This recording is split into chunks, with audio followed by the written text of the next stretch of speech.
Most maps had forgotten the dirt road even existed, but in the winter of 1987, social worker Margaret Chen drove down it anyway. She was chasing an anonymous tip, a whisper about children the outside world hadn't laid eyes on in over a decade. What waited for her behind that weathered cabin door would stalk her nightmares for the rest of her life. The children who answered couldn't stand. Their spines were curved into impossible angles, their legs trembling with every shuffling step. And when they spoke, the words that came out sounded like English, but it was a dialect twisted by time and isolation. This wasn't a simple case of abuse or neglect.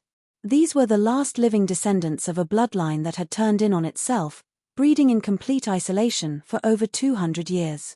This is the true, harrowing story of the Black Hollow Callaways, and the unspeakable price of genetic purity. Hello everyone. Before we begin, make sure to like and subscribe to the channel. Leave a comment with where you're from, it helps YouTube know you want more stories exactly like this one. The official records from that day were immediately sealed by a court order. The children were quietly taken from the property, vanished into specialized medical facilities. 3 months later, the cabin was burned to the ground. The dirt road leading into Black Hollow was deliberately blocked with fallen trees and debris. Local authorities claimed it was for public safety. But those who knew the truth understood it was really about public sanity. Some secrets are too disturbing to let spread. Some stories are simply too dark for the daylight. But the records still exist, buried in basement files and locked away in medical archives. I've spent months tracking down the social workers, the doctors, the geneticists who tried to help those children. Most refused to talk. But a few, now elderly and nearing the end of their lives, were willing to break their silence. What they revealed to me is a horror that challenges everything we think we know about family, isolation, and the terrifying cost of a so-called pure bloodline. The Callaway family first arrived in the mountains of southeastern Kentucky in 1789. Ezekiel Callaway was a stern Presbyterian minister, utterly convinced the outside world had become corrupted beyond any salvation. He brought his wife Sarah, their 6 children, and a fanatical belief that God had called him to preserve his bloodline from the moral decay of the new nation. The land they settled was so remote that even the Cherokee had avoided it, calling it the place where the earth grows sick. Local folklore claimed the hollow was cursed. Ezekiel saw this as perfect. He didn't just want isolation, he demanded it. He wanted a fortress against what he called the polluted masses. What Ezekiel Callaway established wasn't just a homestead. It was a fortress of genetic isolation. He forbade his children from marrying outside the family, decreeing that foreign blood would corrupt the divine purity he believed was their blessing. When his eldest son James dared to question this, Ezekiel beat him unconscious with a leather strap and locked him in a root cellar for 3 days without food or water. The message was carved in terror: the bloodline would remain pure, no matter the cost. By 1820, the first generation of Callaway cousins were marrying each other. By 1850, it was uncles marrying nieces. The children born from these unions showed the first signs of what geneticists call genetic load. Subtle deformities, learning difficulties, higher infant mortality. But the Callaways didn't see warnings. They saw tests from God. Trials to prove their faith. When children were born with cleft palates or missing fingers, Ezekiel proclaimed it was the Lord's way of marking his chosen ones. The family developed their own twisted theology around their isolation. They became convinced that each generation of interbreeding was bringing them closer to divine perfection, that the physical abnormalities were actually a form of spiritual purification. They stopped burying their dead traditionally, instead leaving bodies in shallow graves around the property, believing their pure blood would sanctify the cursed land. The rare visitor to the hollow would report a smell that never left, a sweet, rotting odor that seemed to rise from the very soil itself. By the 1880s, the Callaway bloodline had become something that would have horrified even its founder. The 4th and 5th generations were producing children who barely resembled human beings. Medical records describe infants born with skulls that hadn't fused, creating soft spots that never hardened. Some had extra ribs that crushed their lungs, making every breath a struggle. Others had legs that grew at different rates, creating grotesque, limping gaits that carved permanent grooves into their cabin floors. Their isolation was now absolute. They developed their own dialect, a twisted version of English mixed with religious phrases that made conversation with outsiders impossible. They called the outside world the place of demons, believing anyone not a Callaway carried spiritual poison in their blood.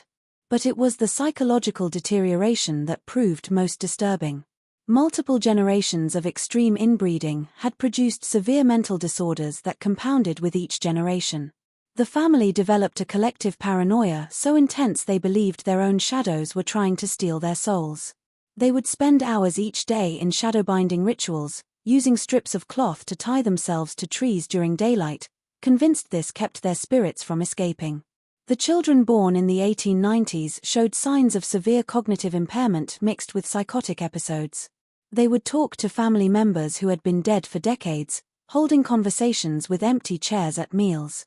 The family saw this not as illness, but as communion with their pure ancestors, and they encouraged it. They built shrines throughout the property using bones from the shallow graves, creating monstrous monuments to their own genetic destruction. The most chilling part: they kept detailed records. Handwritten journals discovered later show the Callaways were fully aware of what was happening.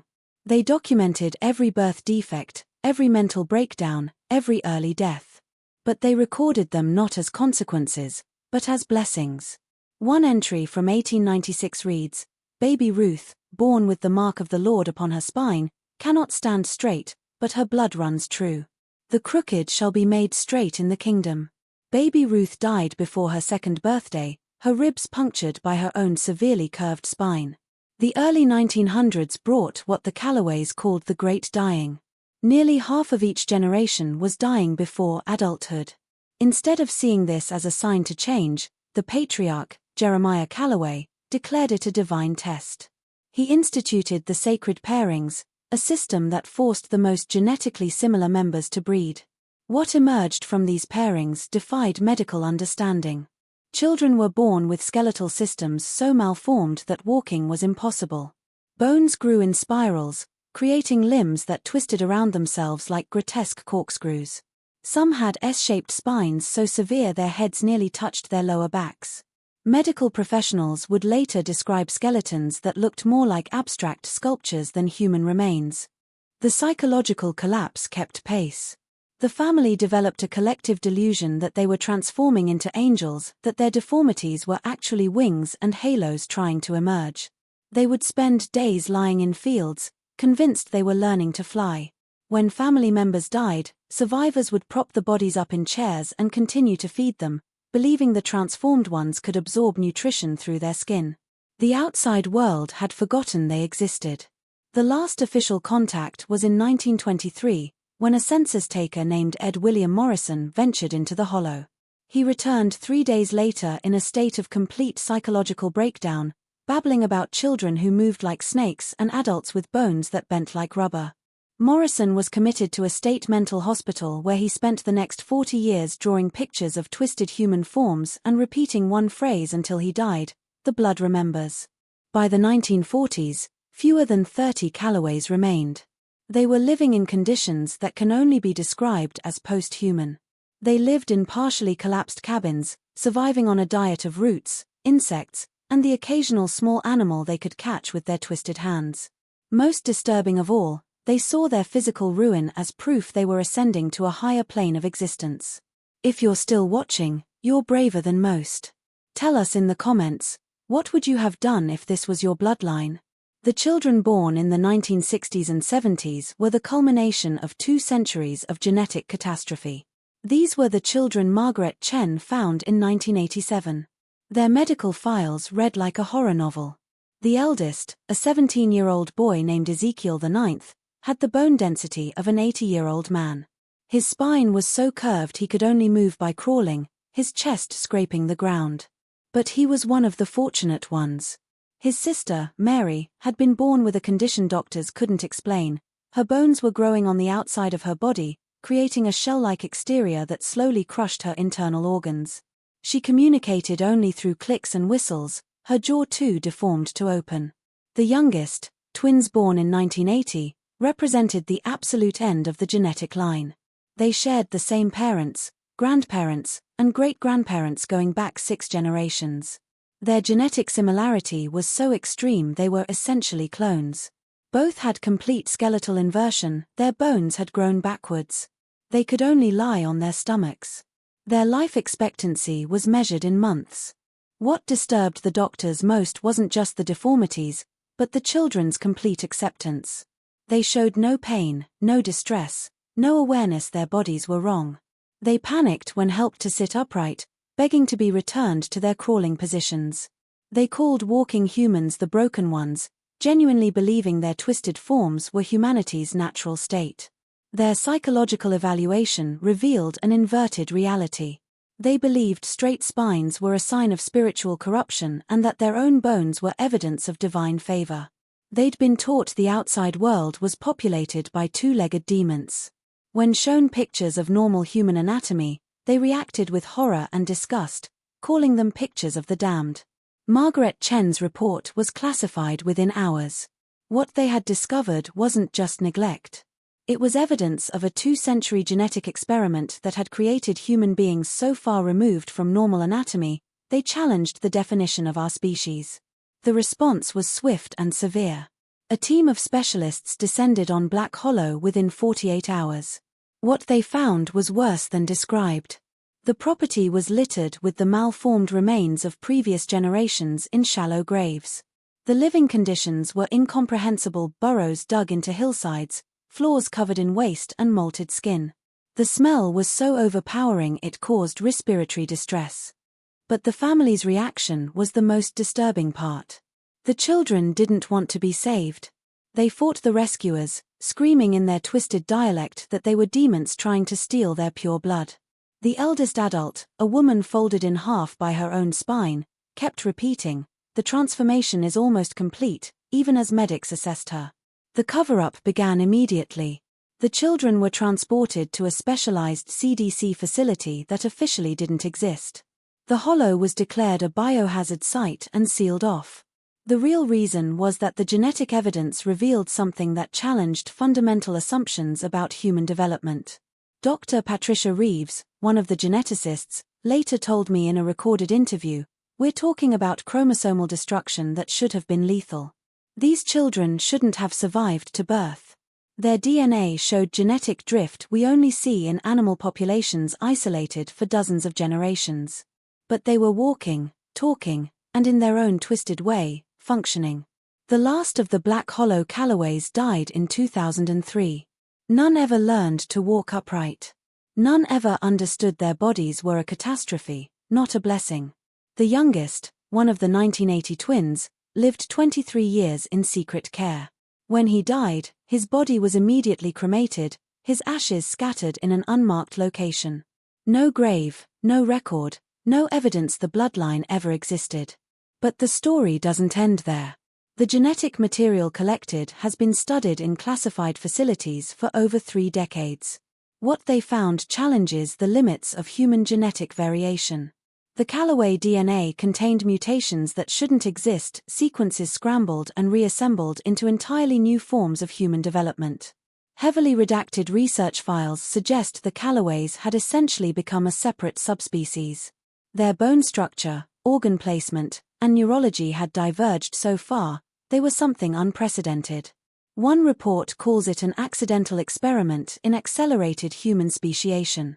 The hollow remains sealed today. Locals still report strange phenomena, unusual sounds, lights in the woods at night, and that persistent smell of decay. Some claim to see figures moving through the trees, twisted forms that don't look quite human, but aren't quite animal either. Margaret Chen, the social worker who found them, never spoke publicly. She retired 6 months later. When I finally tracked her down, she initially refused to talk. But she agreed to one phone call, and what she told me will haunt me forever. "Those children," she said, her voice barely a whisper, "they weren't victims of isolation. They were the result of it. 200 years of a family convinced they were becoming something better, when they were actually becoming something that shouldn't exist. And the worst part? They were happy. They believed, right until the end, that they were blessed." The Black Hollow Callaways represent the darkest possible outcome of genetic isolation.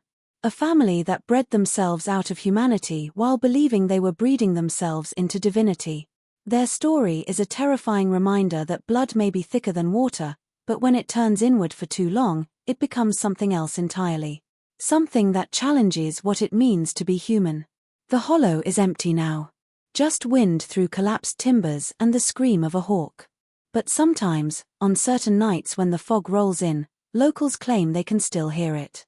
The sound of something moving through the underbrush on hands and knees, calling out in a language that sounds like English, but isn't quite right anymore.